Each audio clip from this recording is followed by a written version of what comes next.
Доброе утро, Стоп Гейм! В эфире Инфакт.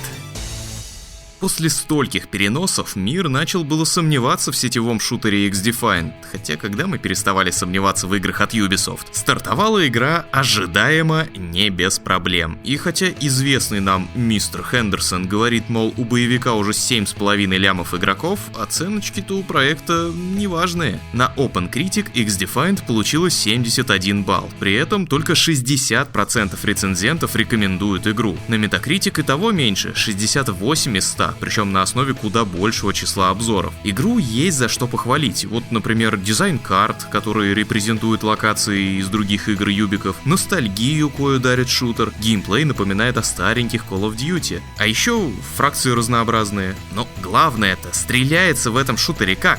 Говорят, так.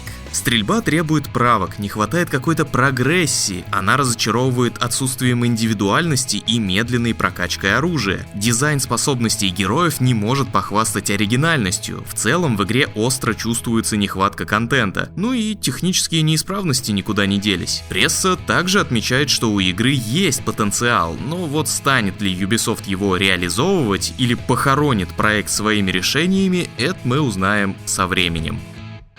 Автор пиксельного хоррора Conscript, посвященного битве при Вердене 1916-го, выкатил свежий трейлер. В нем можно заценить еще немного геймплея, а заодно наконец узнать, на каких платформах игру собираются выпустить, кстати, уже в этом году. Управляя французским солдатом, нам предстоит отправиться на поиски пропавшего брата, преодолевая боевые траншеи прямо посреди нескончаемой верденской мясорубки. Разработчик-одиночка обещает мрачную атмосферу с давящим звуковым дизайном. От проекта сильно веет классикой хорроров на выживание. Экшен с отстрелом противников перемежается с головоломками и менеджментом ресурсов. Кроме того, у Conscript имеется несколько концовок, которые могут подвигнуть нас пройти игру несколько раз. Но захочется ли нам ее пройти несколько раз, узнаем когда-то в 2024-м на ПК, PlayStation, Xbox и Nintendo Switch.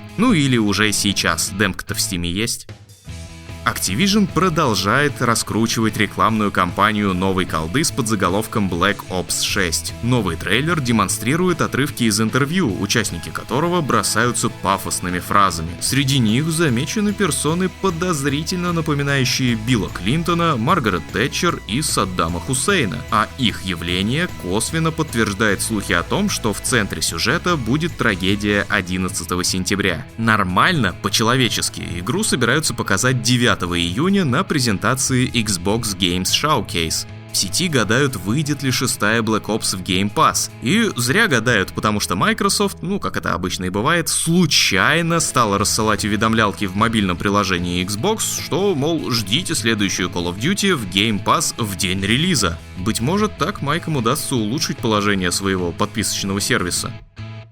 Rainbow Six Siege вот уже почти 10 лет отлично себя показывает. С проектом случалось всякое, но до сего дня ничто не омрачало дух фанатов игры. Однако этот день настал. В чем же дело? А вот выходит такая Ubisoft и говорит: махнемся не глядя, ты нам $10, а мы тебе премиальный боевой пропуск, уникальные предметы кастомизации, которые не появятся в магазине, и ворох прочих безумно важных для игры вещей. Подписка не обязательно, но бурю в сообществе ее анонс все же вызвал. Игра и так платная, в ней и так есть лутбоксы, магазин, так давайте сюда еще и подписку свою всуньте. Короче, весело. Что по поводу новой главы, старт намечен на 11 июня.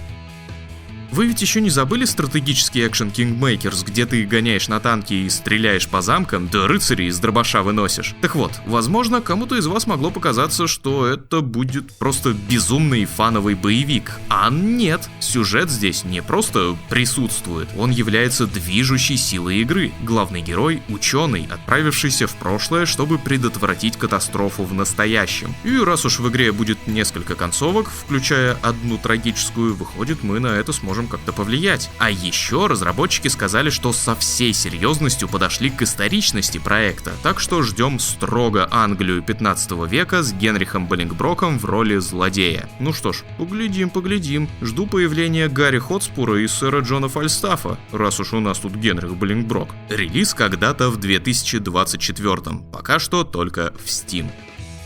Вот совсем недавно мы узнали, что LEGO собирается что-то там заколлабить с дилогией Horizon. Подумали, что это будет LEGO Constructor, но нет, оказалось, что это полноценная игра. А все почему? Потому что LEGO уже готовится выпустить конструктор по другой франшизе, по The Legend of Zelda. Первый официальный LEGO Zelda набор позволит соорудить две разные версии дерева Деку из Ocarina of Time и из Breath of the Wild. Первая версия умеет открывать рот, откуда будет выползать паук. Надеюсь, не живой. А у второй двигается лицо. Также набор включает фигурки Линка и Зельды из Ботвы и еще двух Линков из Окарины, а кроме них еще несколько героев и различную игровую атрибутику в формате Лего. А запрашивают за все это счастье для фаната Зельды и знаменитого конструктора целых 300 вечно зеленых Джорджей Вашингтонов. Набор поступит в продажу 1 сентября.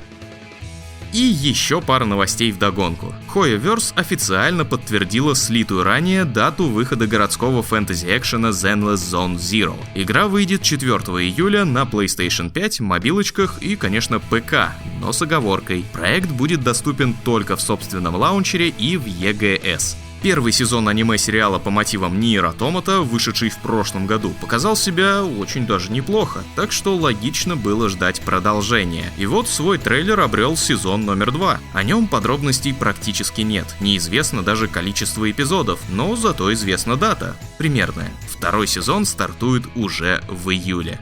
В ночь с 30 на 31 мая состоится презентация Konami, посвященная Silent Hill. Шоу стартует в 2 часа ночи по МСК. Компания поделится свежими новостями по готовящимся играм, фильму «Возвращение в Silent Hill» и покажет свежий мерч. Ставь класс, если тоже ждешь свежую киношку от Кристофа Гана.